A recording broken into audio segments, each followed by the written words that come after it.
This is the Scorecard, where you score the latest sports news and in-depth views. I'm Anton Roxas. On the Scorecard tonight, Bianca Bustamante joins Forbes 30 under 30 Europe list for 2025. C wins gold at Asia Oceania Sambo Championships. Lebron Jhames Daep makes NCAA history with MVP sweep in season 100. In Major League Baseball, Oakland Athletics dominate White Sox on Jackie Robinson Day. In the NBA, Anthony Black power magic past Hawks to clinch NBA playoff spot. While the Warriors hold off the Grizzlies to secure West's number 7 seed. And joining us in the BNC studio tonight, certified PBA legend, Manny Victorino. All the headlines and more on the Scorecard tonight, the 16th of April. Now here's our roundup.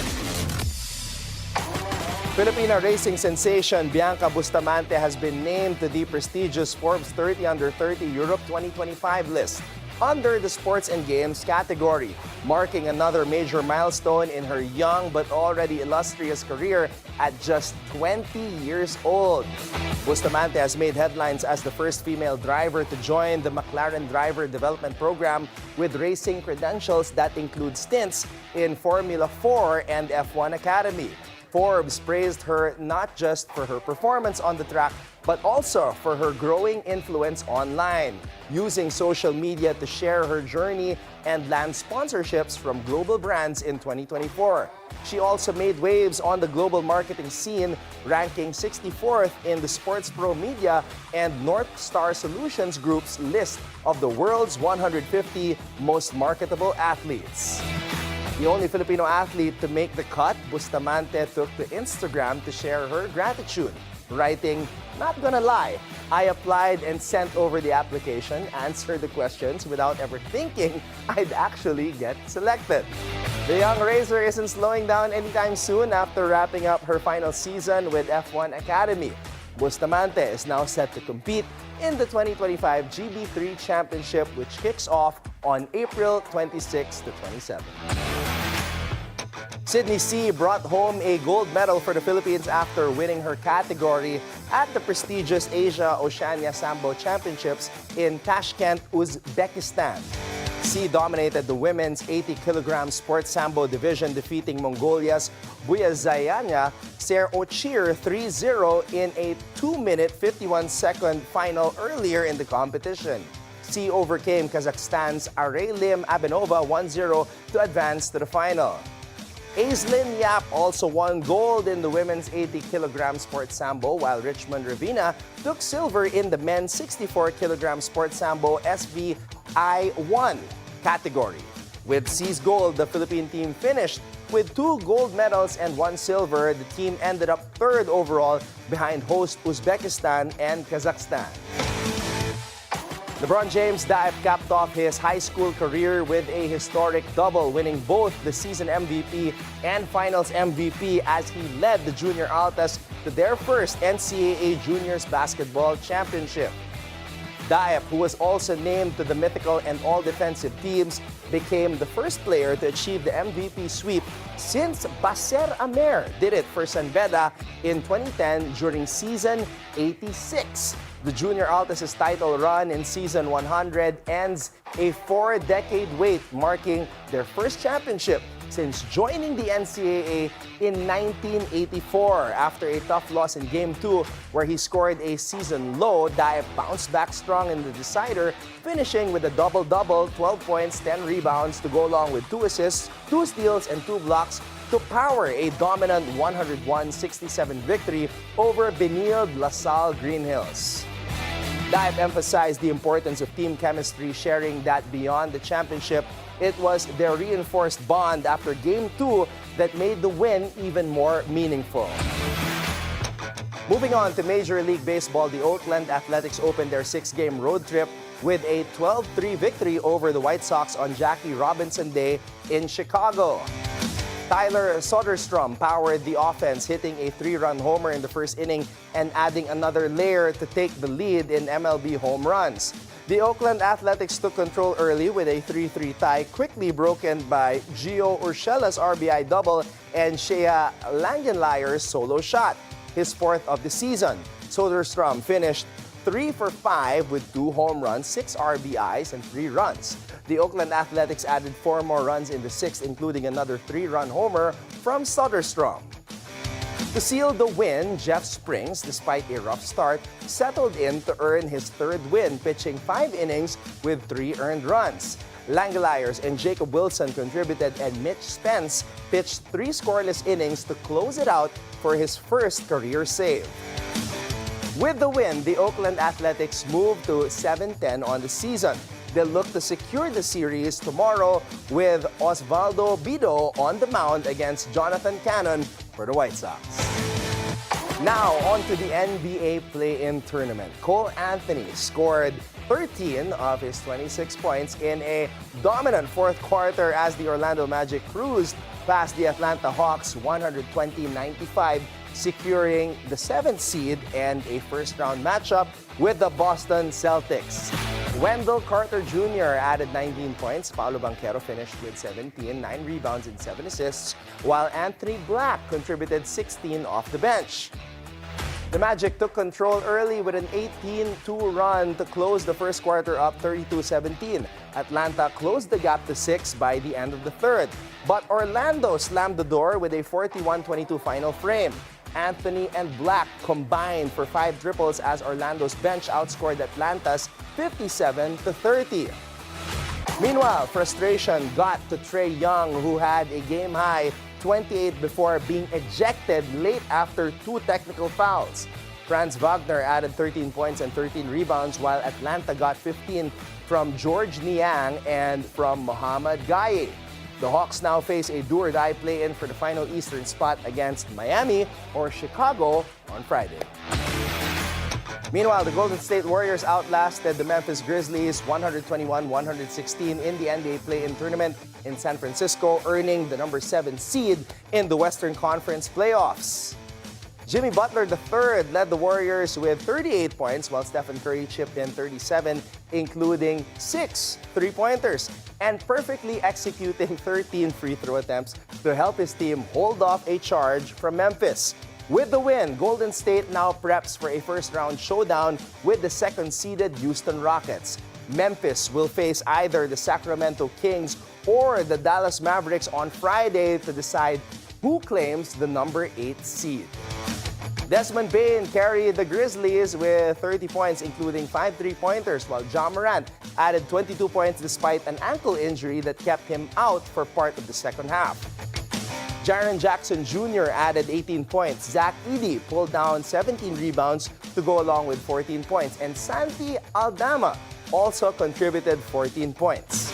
Memphis made a late push after trailing by 20 in the second quarter, with Edey making 2 free throws to cut the lead to 117-116 with 14.3 seconds remaining. Curry responded with 2 free throws to restore a 3-point advantage.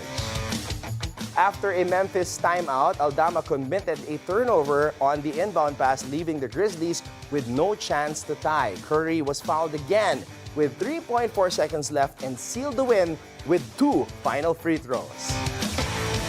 And here's your daily dose of sports lingo. Ever seen a player fly across the sideline for a surprise shot? That's called an Ernie.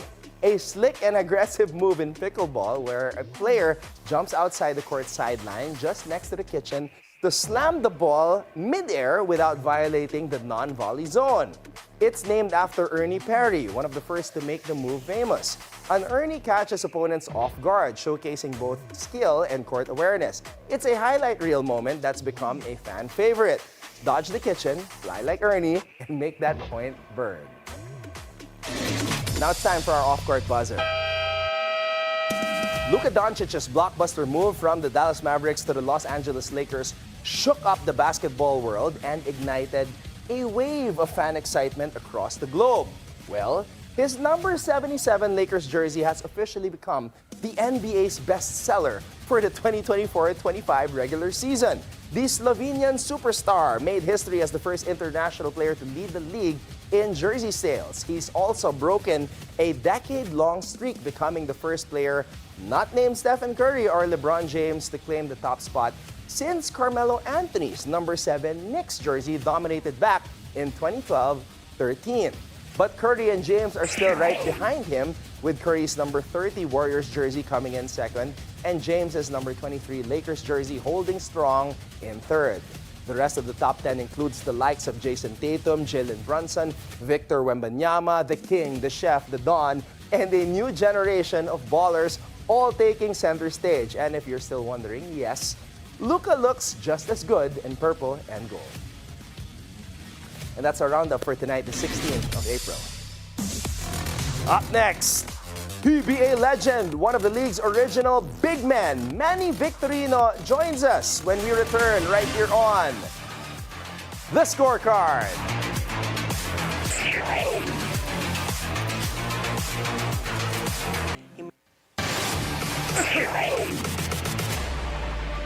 Welcome back to The Scorecard. He is one of the legendary big men of the PBA who left a lasting mark in the league and has recently made it to its 50 greatest list. Please welcome to the BNC studio, the one and only Manny Victorino, together with his son, Coach Gino Victorino. Sir Manny, maraming salamat. Coach, pleasure. Isang karangalan na makasama kayo dito sa BNC studio. Sir Manny, suot niyo po yung jacket, the exclusive PBA 50 jacket. Kamusta naman ang pakiramdam na it is finally official, kasama na po kayo sa 50 greatest list? Well, syempre, unang-una, masaya ako. Pangalawa, nakita ko yung mga lahat na pinaghirapan ko. Opo. Ito na yung puno at nagbunga na. Coach Gino, you were also there in that stellar night. What was the feeling like being surrounded by all of those legends, and especially your dad, getting that greatest honor? Such an honor. Of course, I'm very happy for my dad. And it's so nice to see competitors like cheering for each other. So, nakakatuwa. Sobra. So si Coach Gino is a skills trainer, training professional players and kids. We're gonna talk about that in a bit. Pero Sir Manny, kwentuhan mo naman kami about the glory days in the PBA. Pag sinabi ang pangalang Manny Victorino, ang pinag-uusapan lagi dito is one of the legendary big men in the history of Philippine basketball. There was a time, lagi kinikwento sa akin to, na hindi pwede magsama sa isang team. Sino ba?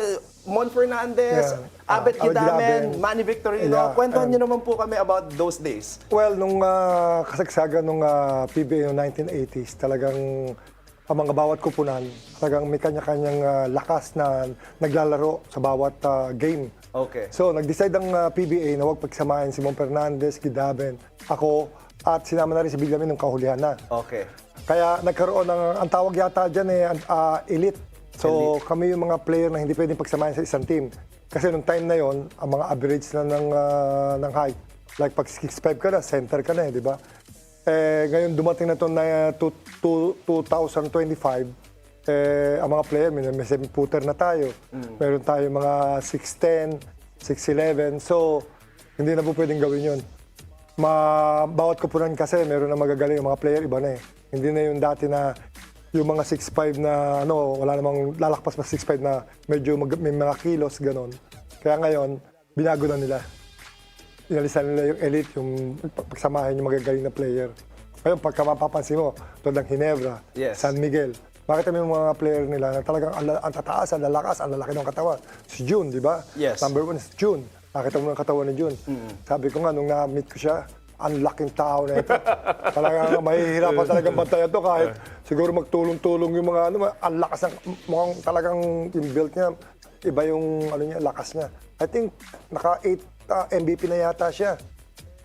Para ma-reach mo yung goal na yun talagang you're somebody. And very humble pa itong si June Mar Fajardo, even though ang layo na nang narating niya, ang daming accolades. Sinabi pa niya na one day, may makaka-beat pa nito. Sir Manny, nagbago na ang basketball ngayon. Yung mga players, yung mga tinuturuan ni Coach Gino, iba na yung mga skills, at lalayo na ng mga tira. For you, gaano nakatulong yung generation nyo sa pag-impart ng wisdom and experience sa current generation ngayon ng basketball? Siguro, isa rito yung number one dito, yung mga player na talagang dinededicate nila yung sarili nila sa paglalaro. Halos tawag dito, yung ginagawa nila sa sarili nila na magpapakondisyon, yung mga kilos nila, yung move nila na yung how to catch the ball, everything, yung mga basic. Siguro nakita rin ng mga bata na talagang kailangan na, number one, syempre, mahalin mo yung sarili mo. Yes. Dahil, kasi yan ang parang kapital sa sports, di ba? Lahat mo na sport. Kailangan wag kang talagang mamahalin mo yung sarili mo para talagang magtagumpay ka kung talagang gusto mo ma-reach yung goal mo. So, isa na siguro rito, saka yung, syempre, pag may nanonood na tao, nakakagana yun. Habang naglalaro ka, at the same time, kumikita ka at nag-i-enjoy ka, na nagbibigay ka kasiyahan doon sa mga nanonood sa'yo. So yun siguro yung mga gusto rin ng mga bata. Siyempre, proud ka pagka medyo may nare-reach ka mga goal. Like yung naging mythical 5 ka, naging MVP ka, naging most improved ka. So yun yung siguro ng mga gusto mga kabataan sa ngayon na nakaka-impluensya sa mga manlalaro. That's why maybe kaya kakaroon ng magandang ano. Coach Gino, as the son of the legendary Manny Victorino, I wanna ask how it was for your family. Kasi kinikwento mo sa akin kanina, medyo emotional nung sa PBA 40 Greatest, hindi pa nakasama yung tatay mo. And then the 50 Greatest, when you found out na, eto na, kasama na, it's official, how was it for the whole family? Very proud moment for us. Okay, iiyak ka. Sabi nga ni Coach Gino, actually, I was crying during all in God's time. Yeah, I was crying when he was Very called. sensitive to bata to. When he was called, I actually cried. You know, he's top 20 in points, in rebounds. I saw him like early morning runs, like 4 a.m. waking up, running in Green Hills like 5 a.m. So talagang sacrifice rin. So it's now showing, right? So it's very, humbling and very proud moment for all of us. I have a question though, Sir Manny, ito seryosong tanong para kay Coach Gino. Kasi nakita ko na yung kung paano maglaro si Coach Gino. Bakit ibang-iba yung laro ng style ni Coach Gino kay Manny Victorino? Kasi medyo maporma maglaro to si Coach Gino. Bakit ganon? Actually, I got it from him. Like, the layouts and finger rolls. Yeah. Siya kasi big man. After itong anak ko, tawag dito, napansin ko maglaro ito. Kasi ang conditioning nito, sobra-sobra. Okay. Kaya sabi niya nga sa akin, Papa, kung ganito lang attitude ko dati, siguro nasa PBA ako, no? Sabi ko, siyempre, No question. oh, at saka, iba ka talaga siya maglaro eh. Kasi sa kanya, pinag-aaralan niya na ngayon yung, siyempre, coach siya, di ba? Yes. Alam niya kung paano siya na makakabali-libre niya sarili niya, o paano niya pahihirapan yung gwardiya niya. So, yung one thing na, medyo matalino sa paglalaro ng basketball sa ngayon. Okay. Dahil siguro because of the experience, like, nag-aaral pa nga sa States to para lang makapagturo sa mga bata ng basic about basketball.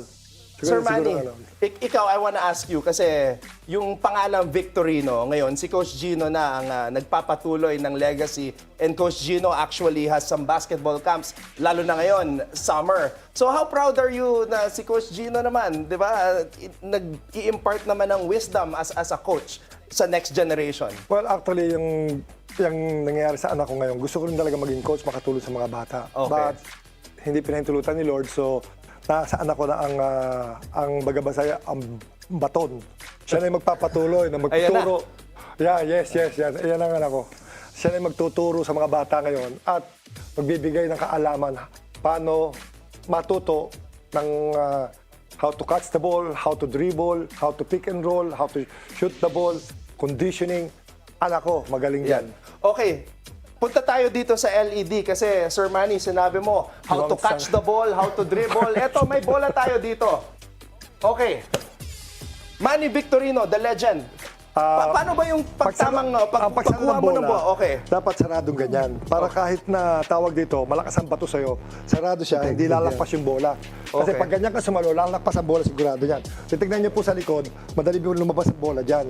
So dapat po, nakasarado yan para tawag ito, hindi po umalma yung, malayo yung bola sa inyo. Ganun po. Ayun. Coach Gino, hindi ka ganyan gumalaw. Mas magaling sa akin. Mas magaling sa akin to. Mas magaling. Papakita mo naman yung ano. Okay, halimbawa, back in the day, Sir Manny, halimbawa, ito si Coach Gino yung big man. Paano ba skoran? Papalas ko na to. Wala, nakaganyan siya. You see? Naalala ko nun. Naglalaro ko ni Mon Fernandez. Okay, Mon Fernandez, Kasi okay. Pagka nakaganyan ako kasi lagi kong katawa eh. Bakit pag nakaganyan ang siko ko, pag gumanon ako, umiilag na. Umiilag na yan. So, dapat, nakaganyan, tutuwa ko ulit. Umiilag na, iilag na. So, hindi na. Parang may galit, Ang sasabihin sa'yo nung tumatao sa'yo, yung siko mo! Ano gagawin ko? Yung siko. Pag lumayo na yan, oh, ayun, Libre ka na. Pwede ka na, libre. Di ba? Nice. Well, what a special moment here on the scorecard for the first time. An actual skills demonstration from a PBA legend, Manny Victorino. Sir Manny, ano ang mensahe mo sa lahat ng mga nanonood ngayon? And syempre, lahat ng mga supporters mo na nagdasal, sumuporta sa inyo na makapasok na at mabigay yung karangalan sa iyo as a PBA legend. Well, una po sa lahat, nagpapasalamat po kami at nandito po kami ngayon sa Scorecard. Nandito po kami aking anak sa Bilyonaryo. At sa lahat po ng sumusubaybay po itong programang ito. At doon naman po sa mga mahihilig po sa panonood ng PBA, huwag po kayong magsasawa na suportahan po ang PBA. Pagkat po, napakalaking karangalan po para sa aming mga player na tinatangkilik niyo po kami at naibibigay po namin ang lahat ng aming kaalaman sa paglalaro para bigyan po kayo ng kasiyahan. Kaya po, huwag po kayong magtawag dito, magsawang sumubaybay po sa mga bawat laro po ng PBA. At may God bless you all. Coach Gino, invite everybody Yes. na sumali sa basketball camp mo, Coach. Maraming salamat for having us. I would like to invite you sa mga camps namin. Check us on Instagram. It's called GV Basketball. And we'll see you this summer. Thank you. Ayan po. Thank you very much to the Victorino family. Sir Manny Pleasure, Victorino, pleasure. Thank you Coach very Gino much. Victorino. Thank you so much. Follow him, GV Basketball. Huge honor na makasama kayo at makapunta kayo dito sa The Scorecard. Thank you so much. Thank you so much. Thank you. Up next, the path to the NBA Finals is getting narrower, so we will narrow down on who's likely to make it and who is going home, so you can keep your eyes on the prize.